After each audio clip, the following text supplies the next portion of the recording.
Hey everyone, welcome back to Speak Flow, where English flows naturally. I'm Sophie. And I'm Jake. Sophie, I got stuck in an elevator with a stranger last week. Oh no, for how long? Like 45 seconds. The elevator didn't break or anything, it was just a slow elevator. But it felt like 45 years because neither of us said a word. We just stood there in silence, staring at the numbers going up. And I could feel the awkwardness, like it was a physical thing in the air between us. 45 seconds of silence with a stranger in a small box? That's a horror movie. It is a horror movie. And the worst part is, I'm perfectly capable of talking. I talk for a living. But my brain looked at that person and went, nope, we have nothing to say to this human. And I just stood there, like a lamp. A lamp? And you know what? That experience, the I should say something but I don't know what moment, is today's topic. Small talk. Small talk, the most hated, most misunderstood, and most necessary skill in the English language. Most hated? That's strong. But it's true. So many people hate small talk. They think it's shallow, it's pointless, it's fake. Why are we talking about the weather? Neither of us cares about the weather. This is a waste of time. I mean, I've had that thought. In that elevator, part of me was thinking, why should I say something? We don't know each other. We'll never see each other again. What's the point? And that's the resistance. That's what stops people, not a lack of words, but a belief that small talk is meaningless. And I want to challenge that today, because I actually think small talk is one of the most important things humans do. Okay, convince me. All right, here's how I think about it. Small talk isn't about the topic, it's about the signal. When you say, nice weather today, right? You're not actually trying to discuss meteorology. You're saying, I'm friendly, I'm safe, I acknowledge that you exist. I acknowledge that you exist. That came up in the weekend episode too. Because it's the same idea. How was your weekend isn't about your weekend. Nice weather, huh? Isn't about the weather. These phrases are social signals. They're how humans say, we're sharing this space and I'm not a threat. When you put it like that, it sounds almost primal, like cavemen grunting at each other to say, I'm not going to attack you. That's literally what it is. We've just replaced the grunts with crazy weather we've been having, right? So small talk is evolved grunting? Evolved grunting. I love that. But seriously, when someone makes small talk with you and you don't respond, what happens? It's awkward. They feel rejected, you feel weird. The whole interaction becomes tense. Right. But when you do respond, even with something boring, like, yeah, it's been really nice out, the tension disappears instantly. Both people relax, and now if either of you does want to have a real conversation, the door is open. So small talk is the door opener. That's exactly what it is. It's not the conversation, it's the thing that makes conversation possible. You can't walk up to a stranger and say, what's your deepest fear? But you can say, long line, huh? And then maybe that leads somewhere. Has anyone ever started a friendship with long line, huh? Actually, yes. My friend Amy. We met in line at a sandwich shop. She said, do you know if they have anything vegetarian? And I said, the caprese is really good, and we ended up sitting together. That was 4 years ago. She came to my birthday last month. A friendship born from a sandwich question. That's beautiful. And it wouldn't have happened without small talk. If we just stood in line in silence, we'd still be strangers. The sandwich question was the door opener. Okay, I'm starting to see the value, but here's my problem. And I think a lot of people share this. Even when I want to make small talk, I don't know what to say. My brain goes blank, especially with strangers. And I think the reason is that people think small talk needs to be interesting. It doesn't. It needs to be easy. The beauty of small talk is that it's supposed to be low effort. You're not performing, you're just being present. But what topics? Because nice weather feels so cliche. It is cliche, and it's cliche because it works. Everyone experiences weather. It's universal, it's safe, and nobody gets offended by it. But if you want other options, your surroundings are always a good start. Whatever is happening right now, right here. Like what? Like if you're in an elevator in an office building. Busy day? If you're in a coffee shop. Have you tried anything here before? If you're waiting for a bus. Do you know if this bus goes to... It's always about the shared moment. The shared moment. So you comment on the thing you both are experiencing. Exactly, because then it's not random, it's relevant. You're both in a line, so this line is taking forever makes sense. You're both at a party, so how do you know the host? Makes sense. You're both waiting for a meeting to start, so have you been in one of these before? Makes sense. Okay, that's helpful. But here's the part that scares me more than starting. Continuing. Because let's say I say busy day, and they say, yeah, super busy. And then silence again. I'm back in the elevator situation. The dreaded follow-up. Okay, so this is where most people panic. They think they need to come up with a brilliant second question. They don't. The trick is respond to what they gave you. What do you mean?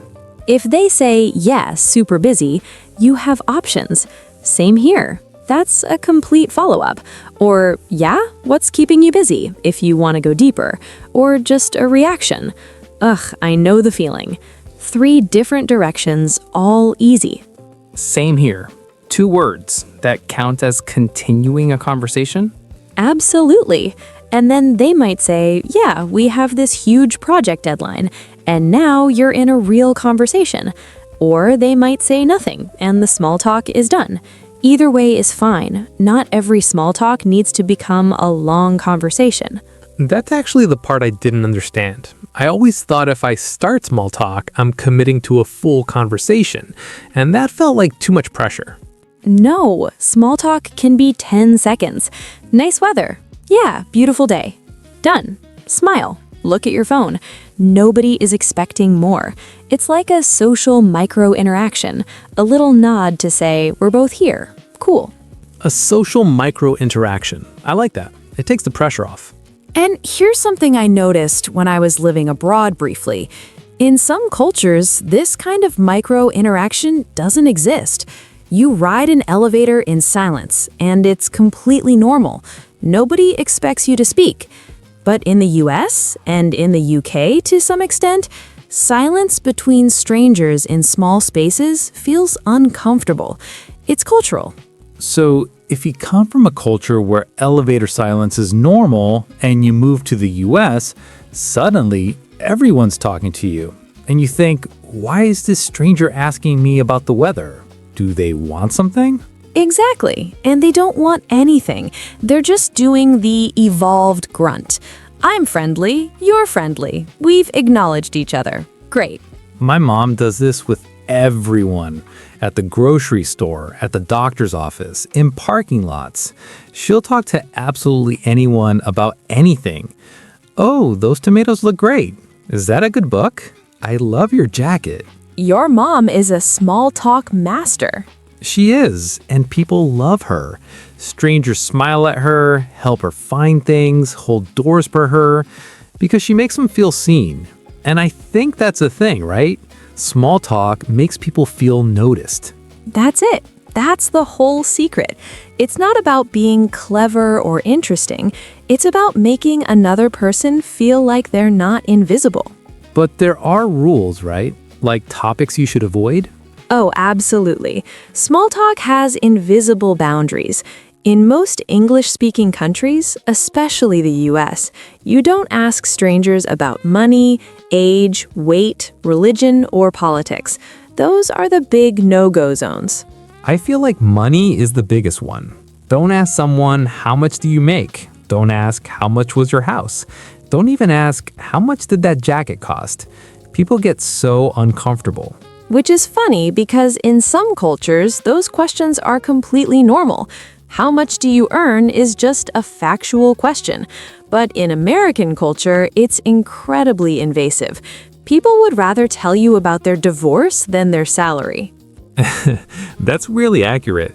My coworker once told me her entire relationship history over lunch, but when I asked if freelancing pays well, she said, that's kind of personal. The salary is the final frontier of American privacy. And same with age. How old are you feels rude in English. With friends, sure. With a stranger or acquaintance, avoid it. So the safe topics are weather, work in general terms, weekend plans, sports, food, and compliments, right? Basically, and compliments are actually an amazing small talk tool. I love your bag. That's a great jacket. People light up. It's an instant mood boost for both people. My mom's specialty. I love your shoes. She said that to probably 5,000 strangers. And it always works, because a compliment isn't a question. The other person doesn't have to think of an answer. They just say, "Oh, thank you," and both people feel good. Lowest effort, highest reward. Okay, can we talk about the most uncomfortable small talk situation? The Uber. Oh, the Uber. Because you're in a car with a stranger for 10 to 30 minutes, and there's this impossible decision. Do I talk to them or do I stare at my phone? And different drivers want different things. Some drivers love to chat. They'll ask you where you're going, where you're from, what you do, and other drivers have the radio on and clearly want silence. How do you know which one you've got? You read the first 5 seconds. If they say, "Hey, how's it going? Where are you headed tonight?" They want to chat. If they say, "Hey," and nothing else, phone time. The 5-second read. That's actually a really useful skill, and it applies everywhere, not just Ubers. You can tell within the first few seconds if someone wants to talk or not. Exactly. And matching their energy is key. If they're chatty, be chatty back. If they're quiet, let them be quiet. Nobody owes anyone small talk. Nobody owes anyone small talk. That's important, because I think some people feel like if someone talks to them, they have to respond with a full conversation. But you don't. You can absolutely keep it short and polite. "Yeah, good day," and then look at your phone. That's not rude, that's just being a person who doesn't want to talk right now. What about ending small talk? Because that's another thing I struggle with. We're talking, it's fine, but now I want to stop and I don't know how to end it without being weird. Oh, exits. Okay, so the best exits are when you have a built-in reason. The elevator stops. "Well, this is me. Have a good one." The bus arrives. "Oh, that's my bus. Nice talking to you." The meeting starts. "All right, looks like we're starting." And if you don't have a built-in exit? Then you create one. "Well, I should get going. Anyway, I'll let you get back to your day. It was nice chatting." All of these are socially accepted exit lines. Nobody is offended. I should get going is my go-to, even when I have nowhere to go. Strategic urgency. I should get going. To my couch, to do nothing. Very important. Okay, but real talk for a second. For someone learning English, small talk is terrifying on a whole other level, because you're not just scared of what to say, you're scared of not understanding the response. Oh, that's such a real fear. You prepare your small talk sentence, "Nice weather today." Perfect.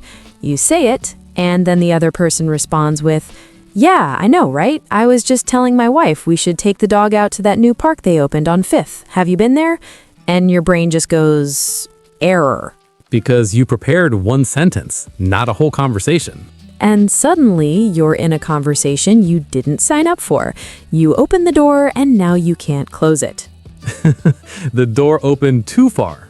And this is where I think a lot of learners actually avoid small talk, not because they can't start it, but because they can't predict where it'll go.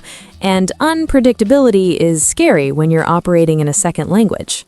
So what do you do? Honestly, the same thing we talked about with feelings. You give yourself permission for it to be messy. If they say something you don't understand, you say, "Sorry, what was that?" Or just laugh and nod. People do that all the time, even native speakers. I'm constantly nodding at things I didn't fully hear. The polite nod, one of humanity's greatest tools. The polite nod has gotten me through more conversations than actual English has. And here's the thing, in small talk, it doesn't matter if you miss a detail. It's not a business meeting. If someone says something about a park and you missed which park, You can just say, "Oh, nice, I should check that out." You don't need the full picture, you need the vibe. You don't need the full picture, you need the vibe. That applies to so much of English conversation. It does. People think they need to understand every word, but in casual conversation, understanding the mood is enough. Are they happy? Match their energy. Are they complaining? Sympathize. Are they excited? Be excited with them, even if you missed the specifics. The vibe over the vocabulary. Vibe over vocabulary? New Speak Flow motto? I think so. Okay, here's my last thought. I think the reason small talk feels fake to a lot of people, especially people from cultures where it doesn't exist, is that they're looking for meaning in it. And there isn't meaning, not in the traditional sense, but there's something else. What? Connection, even tiny connection. The barista who says, "Have a good one." The neighbor who says, "Beautiful day, isn't it?" The person at the bus stop who says, "This bus is always late." None of it is meaningful. All of it is connecting. And I think after my elevator experience, I finally understand why that matters. What happened in the elevator was the absence of connection, and it felt wrong. It felt wrong. And all it would have taken was long day, or going up, or literally anything. 2 words to turn an awkward box into a normal human moment. And that's what small talk is, turning awkward, shared spaces into normal human moments. With evolved grunting. With evolved grunting. All right, everyone, thank you so much for being here. Subscribe if you're new. We do this every week. And a like really helps other learners find us. Share this with someone who thinks small talk is pointless. It's not. It's evolved grunting, and it holds society together. Common time, Sophie. Yes. Tell us, how is small talk in your culture? Is it normal to talk to strangers, or is silence the default? We're genuinely curious because it's so different around the world. And if you have a small talk horror story, an elevator moment, a bus stop disaster, we want to hear it. We'll share our awkward silence and solidarity. We read everything. All right, everyone, thanks for being here. Go make small talk with someone today, even if it's just nice weather. Even if it is just nice weather, that counts. See you in the next one. Bye, everyone. Bye-bye.